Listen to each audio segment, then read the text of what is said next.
Hello, good afternoon guys. मैं Shri Ramakrishna memorial inter college से गौतम सिंह। बच्चों, आशा करता हूँ कि आपके हाई स्कूल के पेपर बहुत ही अच्छे तरीके से हुए होंगे और आशा करता हूँ आपके बहुत ही अच्छे मार्क्स आएंगे।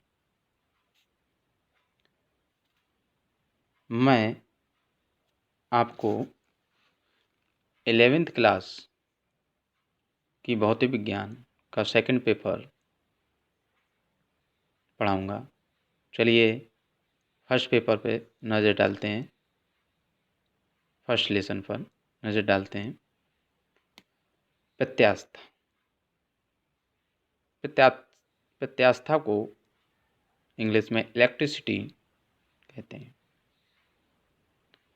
प्रत्यास्था है क्या चीज़? जैसे कि आपने देखा होगा,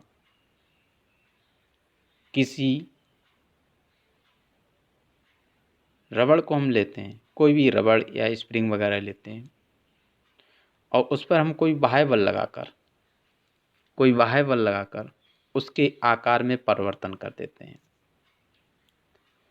और जैसे ही हम वो बाह्य बल हटा देते हैं तो वस्तु अपनी पुनः स्थिति को प्राप्त कर लेता है। तो वस्तु के इस गुण को ही हम प्रत्यास्था कहते हैं। परिभाषा पे नज़र डालेंगे जरा।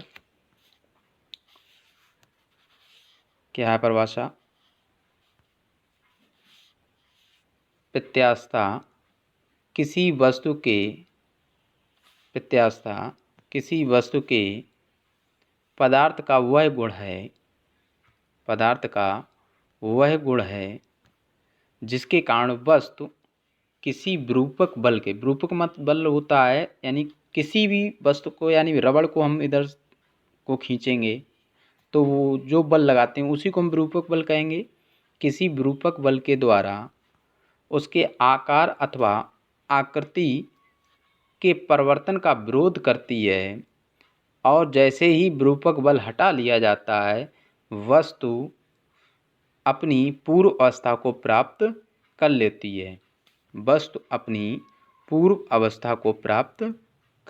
है। फिर पुनः एक बार देखेंगे। किसी वस्तु के पदार्थ का वह गुण है जिसके कारण वस्तु किसी विरूपक बल के द्वारा उत्पन्न आकार अथवा आकृति के परिवर्तन का विरोध करती है और जैसे ही हम बल हटा लिया जाता है वस्तु अपनी पूर्व अवस्था को प्राप्त कर लेती है। ठीक है, समझ गए होंगे आप लोग। अब इसी में और आगे बढ़ते हैं। प्रत्यास्था की सीमा। ये जो प्रत्यास्था का गुण है, किसी वस्तु का जो गुण होता है, इसकी एक सीमा होती है। क्या सीमा होती है?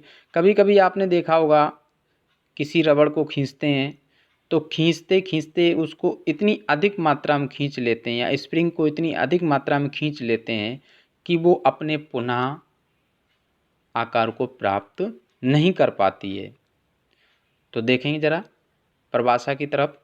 किसी पदार्थ पर लगाए गए विरूपक बल की उस सीमा को जिसके अंतर्गत पदार्थ का प्रत्यास्था का गुण विद्यमान रहता है, उस पदार्थ की प्रत्यास्था की सीमा कहते हैं।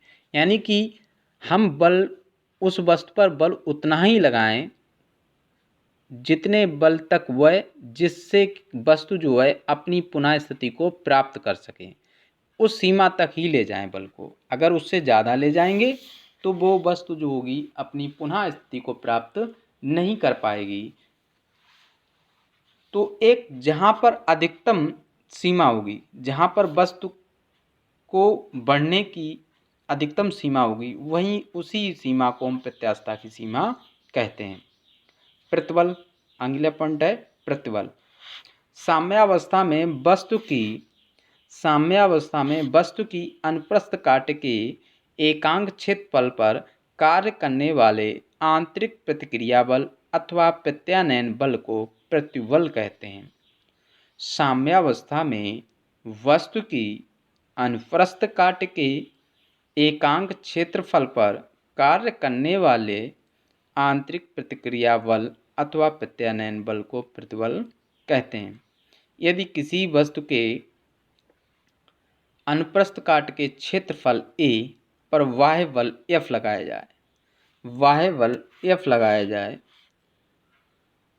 तो प्रतिबल बराबर प्रत्यानयन बल बटे क्षेत्रफल अर्थात F अपॉन A।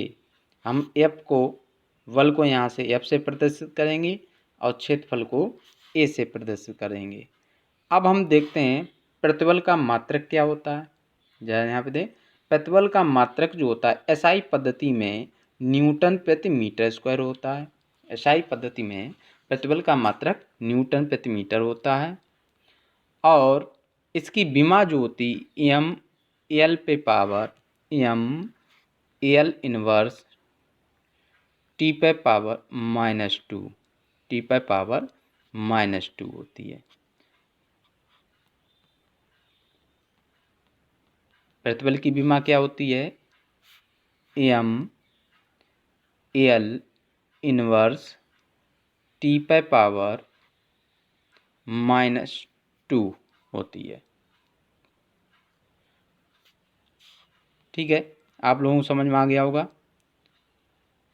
आगे कल मैं दूसरा वीडियो दूंगा, ये आगे आपको इसके आगे के बारे में।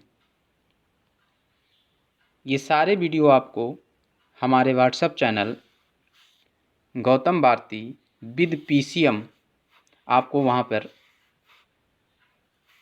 Math, physics, chemistry, English